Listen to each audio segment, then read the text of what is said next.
Bonjour à tous et bienvenue dans cette nouvelle vidéo. Aujourd'hui on va parler de la garde en combat. Alors à la base, le karaté traditionnel a été conçu pour se défendre dans des situations de combat réelles. Cependant, on ne pratique pas beaucoup le jiu-kumite, donc le combat libre ou le sparring en anglais, mais on s'appuie surtout sur le concept du ippon qui consiste à mettre son adversaire KO en un seul coup. Donc il existe des blocages pour des attaques à différents endroits du corps. Pour les attaques au niveau du visage, on bloque généralement en Jodanuke, c'est donc ce blocage. Pour les attaques au niveau du tronc, on bloque généralement avec le Chudanuke, comme ceci. Le coup de poing arrive ici et on le bloque avec l'intérieur de l'avant-bras ici. On peut également utiliser le Kakeuke qui ressemble énormément au Chudanuke mais avec les mains ouvertes.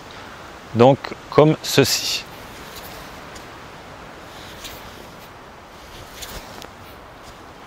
Pour les attaques plus basses, au niveau de l'abdomen ou au-dessous de la ceinture, on utilise généralement le Gedam Barai, comme ceci.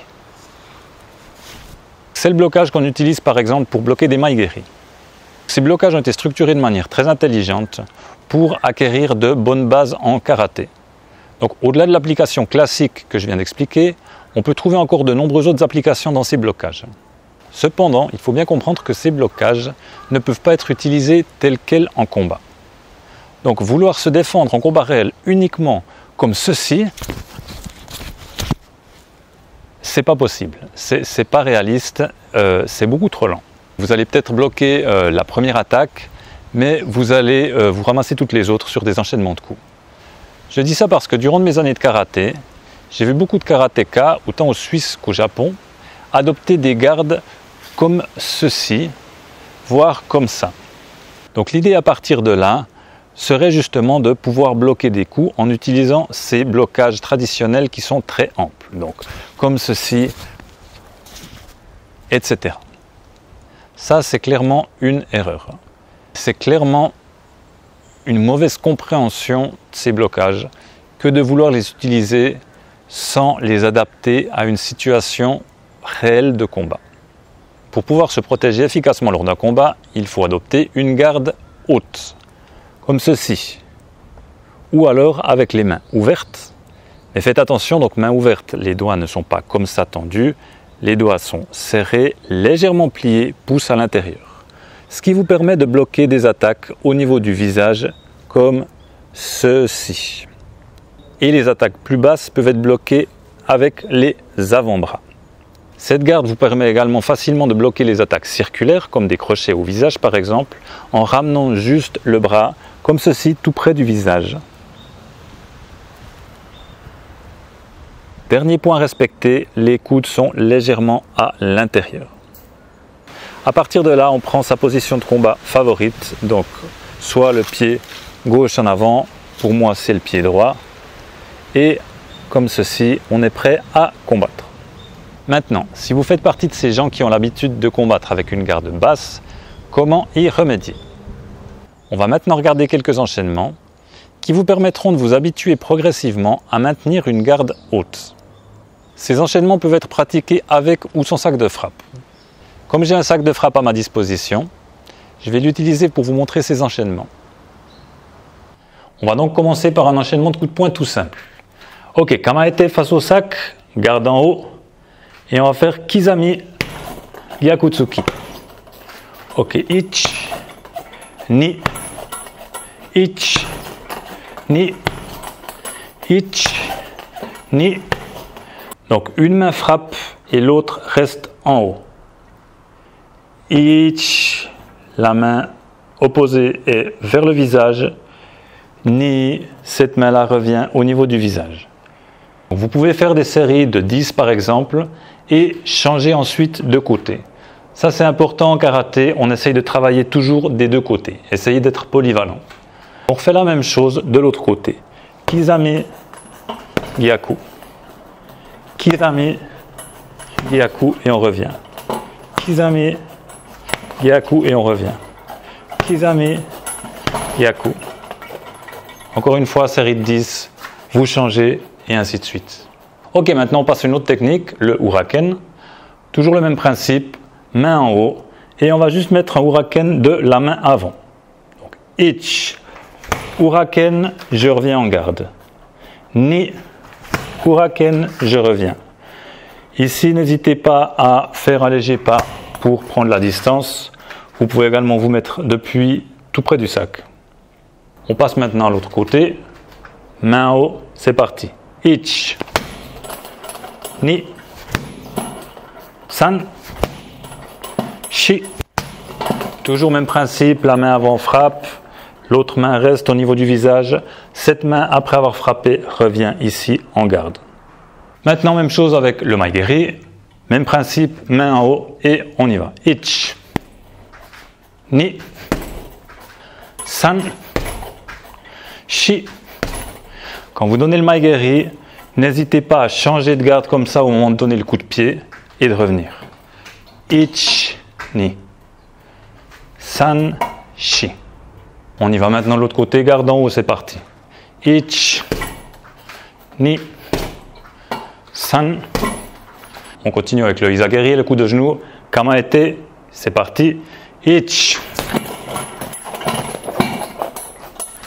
ni, san. Même chose de l'autre côté. On change de garde. Ich, ni, san. On fait la même chose avec des mawashi.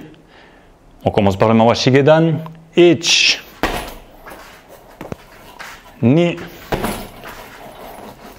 san. De l'autre côté. Ich, ni, san. On passe ensuite au mawashi chudan. Ich, ni, san. L'autre côté.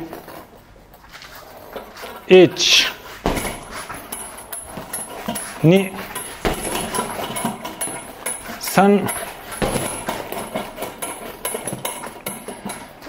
Vous pouvez ensuite pratiquer les ijiate, les coups de coude. Ich, ni, san, shi. Une fois que vous êtes à l'aise avec toutes ces techniques, qu'il est devenu naturel pour vous de maintenir votre garde bien en haut, vous pouvez commencer à faire des combinaisons.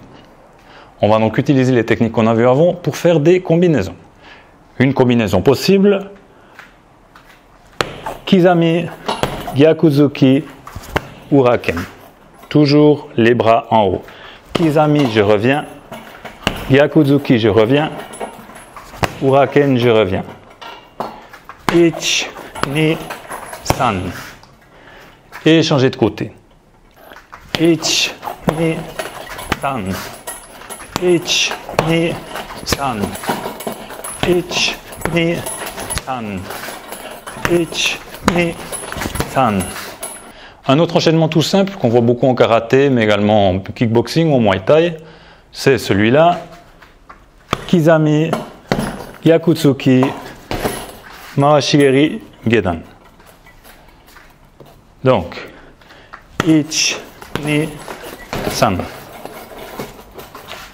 Ich, ni, san. De l'autre côté, ich, ni, san. Ich, ni, san. Vous pouvez donc inventer votre propre combinaison. Commencez avec des combinaisons à 2 coups, ensuite passer à 3, ensuite vous pouvez passer à 4, et ensuite vous pouvez justement pratiquer ça de manière libre, fluide, suivie. Donc à partir de là, on se met en garde et on fait des combinaisons librement, tout en gardant à l'esprit qu'il faut maintenir ses mains devant le visage le plus possible. Allez, c'est parti.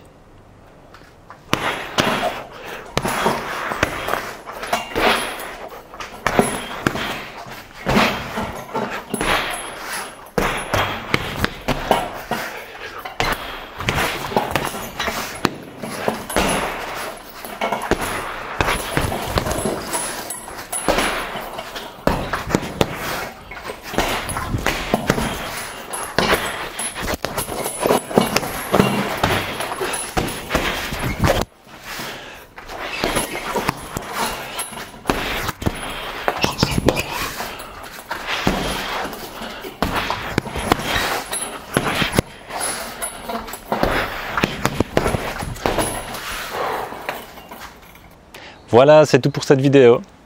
J'espère qu'elle vous a plu et qu'elle vous aidera à améliorer votre garde. Si c'est le cas, n'hésitez pas à me laisser un petit pouce en l'air et vous abonner à ma chaîne si ce n'est pas déjà fait. De toute façon, il n'y a pas de secret. La clé de la réussite, c'est la pratique. Donc, pratiquez, pratiquez encore et pratiquez encore plus. On ne pratique jamais trop. Répétez ces drills aussi souvent que possible pour petit à petit absorber cette nouvelle information de maintenir des mains bien en haut. Au début, ça va peut-être vous paraître compliqué, mais à mesure que vous les pratiquerez, vous allez voir que progressivement, vous allez absorber cette nouvelle habitude et l'intégrer à votre entraînement. Au point que finalement, vous sentirez immédiatement lorsque vous, tout à coup, descendrez votre garde par inadvertance. On se retrouve la semaine prochaine pour une autre vidéo. Allez, à plus, ciao!